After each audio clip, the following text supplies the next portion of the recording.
Topic लेकर आए हैं, जो टॉपिक है विराम चिन्ह। फ्रेंड्स, आप कोई सा भी एग्जाम दें, चाहे सीटेट दें, केवीएस दें, ये रीट दें, यूपीटेट दें, चाहे कोई सा भी एग्जाम दें, लेकिन फ्रेंड्स उनमें इस टॉपिक से जुड़ा हुआ एक ना एक क्वेश्चन आपको देखने को जरूर मिलता है। फ्रेंड्स, अक्सर जो इजी टॉपिक्स होते हैं उनको हम अक्सर छोड़ दिया करते हैं कि ये तो हम बाद में भी पढ़ लेंगे, और अधिकतर जब हम एग्जाम देने बैठते हैं तो उन्हीं सवालों में अटक जाते हैं। तो इसलिए ज़रूरी है कि हम जब भी किसी भी एग्जाम की तैयारी करते हैं, आसान टॉपिक हो या मुश्किल टॉपिक हो, हमें हर टॉपिक को ध्यान से पढ़ना चाहिए। इसी बात को ध्यान में रखते हुए हम अपनी आज की इस वीडियो में ये नया टॉपिक लेकर आए हैं। फ्रेंड्स, तो शुरू करते हैं अपना आज का ये टॉपिक। सबसे पहले जो विराम चिन्ह है फ्रेंड्स हमारा, वो है पूर्ण विराम। फ्रेंड्स, इससे पहले हम ये डिस्कस करें कि पूर्ण विराम क्या है, हम ये जान लेते हैं कि विराम चिन्ह आखिर होती क्या है। फ्रेंड्स, विराम चिन्ह ऐसे चिन्ह होते हैं जिनका प्रयोग हिंदी भाषा में उस वक्त किया जाता है जब हमें वाक्य में या तो कोई ठहराव की जरूरत हो या हमें अपनी बात को कोई मोड़ देना हो। फ्रेंड्स, विराम चिन्हों के प्रयोग से पूरे वाक्य का ही अर्थ बदल जाता है। इसीलिए जब भी आप कोई भी एग्जाम दें या कभी भी आप कक्षा में एज अ टीचर बच्चों को पढ़ाएं, तो आपको ये पता होना चाहिए कि विराम चिन्ह आखिर होते क्या हैं, इनकी आवश्यकता क्यों है और इनके प्रयोग से वाक्य में कैसी चमत्कारिता उत्पन्न हो जाती है। तो फ्रेंड्स, अब हम जानेंगे कि पूर्ण विराम क्या है। फ्रेंड्स, पूर्ण विराम होता है किसी वाक्य के पूरे होने के बाद जो उसके अंत में एक इस प्रकार का निशान लगाया जाता है,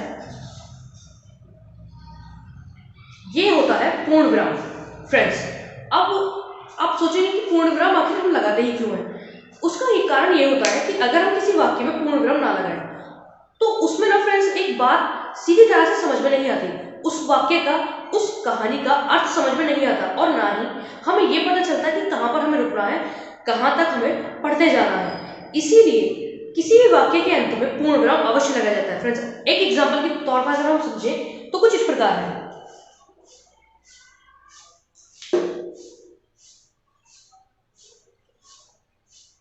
राम स्कूल जाता है, पूर्ण विराम। फ्रेंड्स, इस तरह आपने देखा कि वाक्य के अंत में हमने पूर्ण विराम लगाया। इसका मतलब यह है कि हमारे इस वाक्य के द्वारा हम जो बात कहने वाले हैं वो बात हमारी पूरी हो गई, इसीलिए हमने पूर्ण विराम का प्रयोग किया। इसके बाद फ्रेंड्स जो अगला निशान है वो कुछ इस प्रकार है, अल्प विराम। फ्रेंड्स, आपने इंग्लिश में सुना होगा एक शब्द होता है कॉमा, कॉमा को ही हिंदी में अल्प विराम कहते हैं। फ्रेंड्स, अल्प विराम का क्या तात्पर्य है? सबसे मुख्य जो बात आपको ध्यान देने वाली है वो अल्प विराम से ही संबंधित है। फ्रेंड्स, अक्सर ऐसा होता है कि अगर हम अल्प विराम यानी कॉमा सही जगह पर ना लगाएं तो उससे वाक्य का पूरा अर्थ ही बदल जाता है। इसे फ्रेंड्स आप एक एग्जांपल के तौर पे समझें, जैसे कि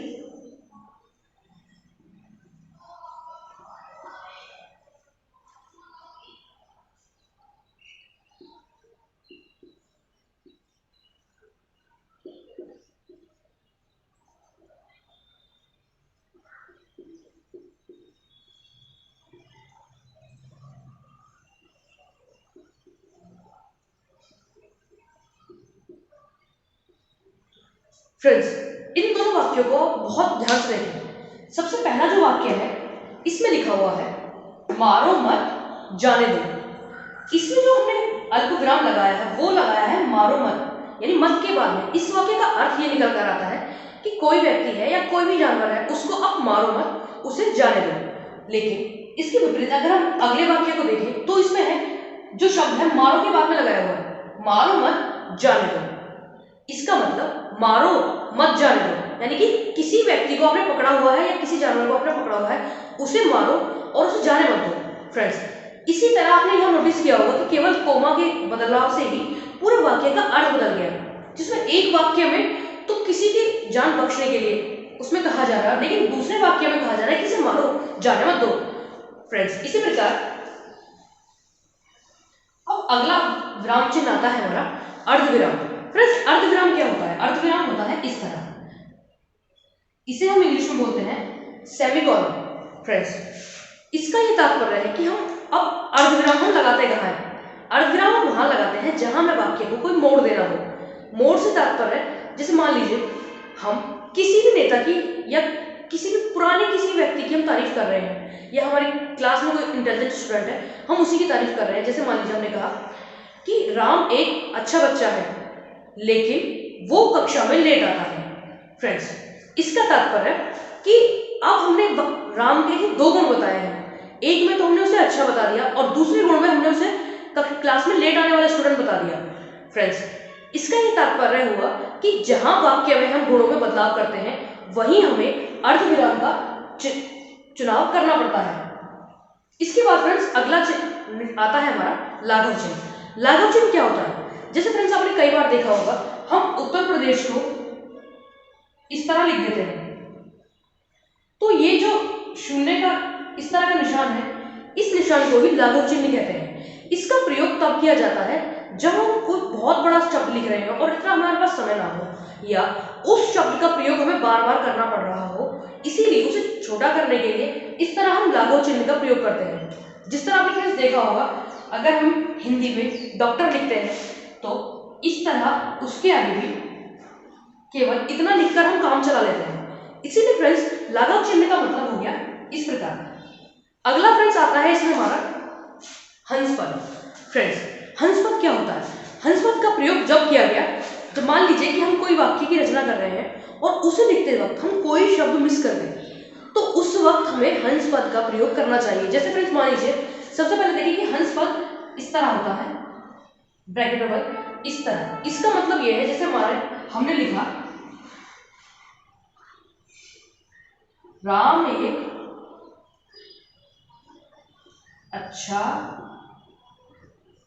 है, हम यहां एक शब्द लिखना भूल गए, यानी हम लिखना चाह रहे थे राम एक अच्छा लड़का है और हमने लिख दिया राम एक अच्छा है। इसका मतलब यह है कि हम यहाँ पर एक शब्द मिस कर गए, इसके लिए हम यहाँ पर हंस पद प्रयोग करेंगे और ऊपर लिख देंगे लड़का।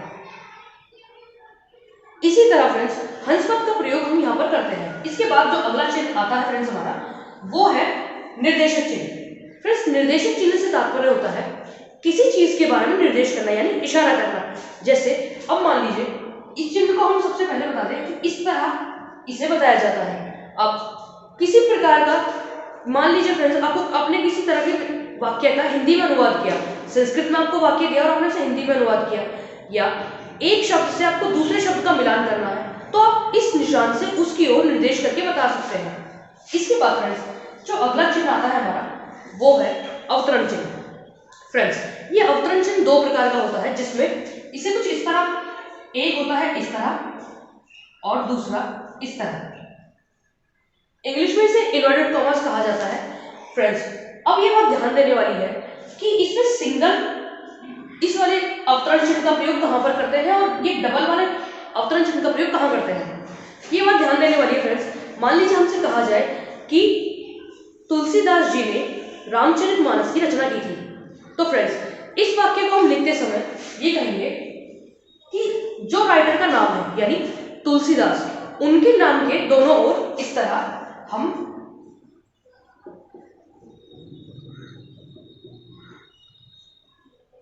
इस तरह का अवतरण चिन्ह लगाएंगे, लेकिन उनकी जो रचना है, उनके द्वारा जो कही हुई बात है, बिल्कुल वैसे की वैसे ही, या फिर फ्रेंड्स उसको हम डबल इन्वर्टेड कॉमास में लिखेंगे। अगर फ्रेंड्स हम एक और एग्जांपल के तौर पर हम समझें, तो एक एग्जांपल है हमारा, नेताजी सुभाष चंद्र बोस ने कहा था, तुम मुझे खून दो मैं तुम्हें आजादी दूंगा। तो फ्रेंड्स इसमें जो नेताजी सुभाष चंद्र बोस का नाम है, वो उनके जो दोनों ओर, उनके नाम के दोनों ओर जो लिखा जाएगा चिन्ह, वो होगा अवतरण चिन्ह। किस प्रकार से आप देखिए ध्यान से,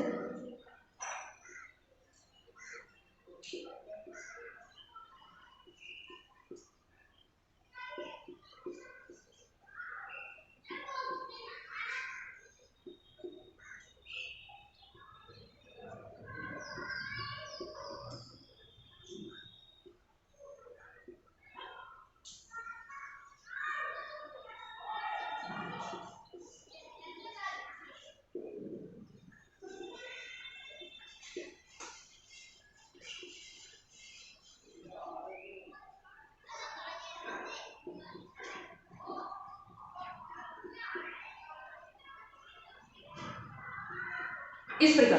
फ्रेंड्स यहाँ आपने गौर से देखा कि अवतरण चिन्ह ही दो प्रकार से यूज किया गया, जिसमें उनके नाम के दोनों ओर तो सिंगल और पूरी जो उनके द्वारा बात कही गई उसकी दोनों ओर डबल अवतरण चिन्ह प्रयोग में लाया गया। इसके बाद फ्रेंड्स जो अगला चिन्ह आता है हमारा, वो कुछ इस प्रकार है।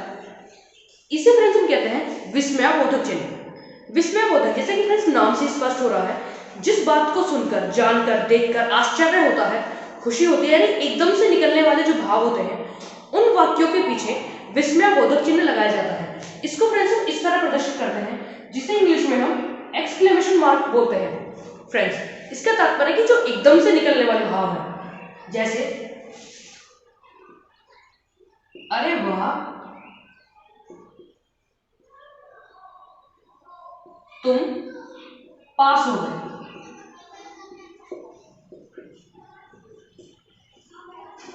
इस तरह, जैसा आपने फ्रेंड्स देखा यहाँ पर, अरे वाह, ये ऐसा शब्द है जो एकदम से आश्चर्यचकित होकर मुंह से निकला, इसीलिए इसको प्रदर्शित करने के लिए ही उसके बाद एक्सक्लेमेशन मार्क लगाया गया। फ्रेंड्स अगर हम यहाँ एक्सक्लेमेशन मार्क ना लगाएं तो ये नॉर्मल सा एक सादा सिंपल सेंटेंस हो जाएगा, अरे वाह तुम पास हो गए, सिर्फ इतना।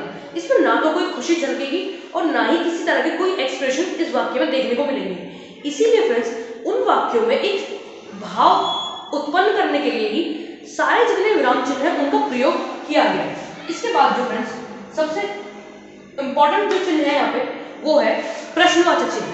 फ्रेंड्स प्रश्नवाचक चिन्ह एक ऐसा चिन्ह है जिसको केवल आप वाक्य के लास्ट में लगा देने से नहीं, सिर्फ इतना पता चल जाएगा कि इस वाक्य में किसी प्रकार का प्रश्न पूछा गया है।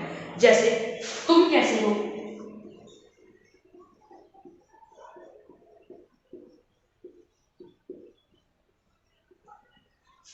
इसका मतलब ये इस सवाल से ये पता चलता है, इस वाक्य से ये पता चलता है कि इसमें पूछा जा रहा है कि तुम कैसे हो।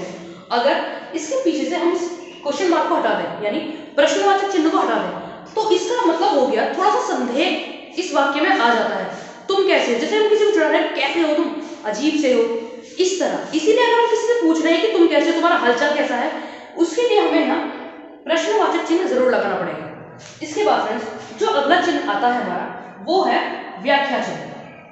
इस चिन्ह को इस प्रकार प्रदर्शित करते हैं। फ्रेंड्स ये बात ध्यान देने वाली है, जब भी आप हिंदी में कोई रचना करते हैं, आपसे कहा जाए कि इस गद्यांश का आपको अर्थ लिखना है, या ये कहा जाए इस पद्यांश का आपको अर्थ लिखना है, तो जब आप उसकी व्याख्या लिखते हैं तो उसमें इसी तरह का चिन्ह आपको प्रदर्शित करना होता है। फ्रेंड्स हमारी आज की इस वीडियो के द्वारा हम विराम चिन्ह से जुड़ी सारी बातें आप सभी के लिए लेकर आए। आशा करते हैं कि इस वीडियो के द्वारा आप सभी के सारे डाउट्स हम क्लियर कर पाएंगे। आपको इस वीडियो के बारे में या अन्य किसी भी वीडियो के बारे में कोई भी कमेंट करना हो, कोई सुझाव हमें कहना हो, तो प्लीज फ्रेंड्स आपके सुझाव आमंत्रित हैं। प्लीज आप हमें कमेंट किया करें फ्रेंड्स, जिससे हमें ये मोटिवेशन मिलता है कि कहाँ हम अपनी बातों को सुधारें, कहाँ हम खुद को इम्प्रूव करें। इसीलिए फ्रेंड्स देखते रहें, मिलते हैं अगली बार ऐसे ही एक वीडियो के साथ। तब तक अपना ध्यान रखें, अपने अपनों का ध्यान रखें और पूरा मन लगाकर सेफ रहकर अपने अपनों का ध्यान रखते हुए एग्जाम्स की तैयारी करते रहें। धन्यवाद।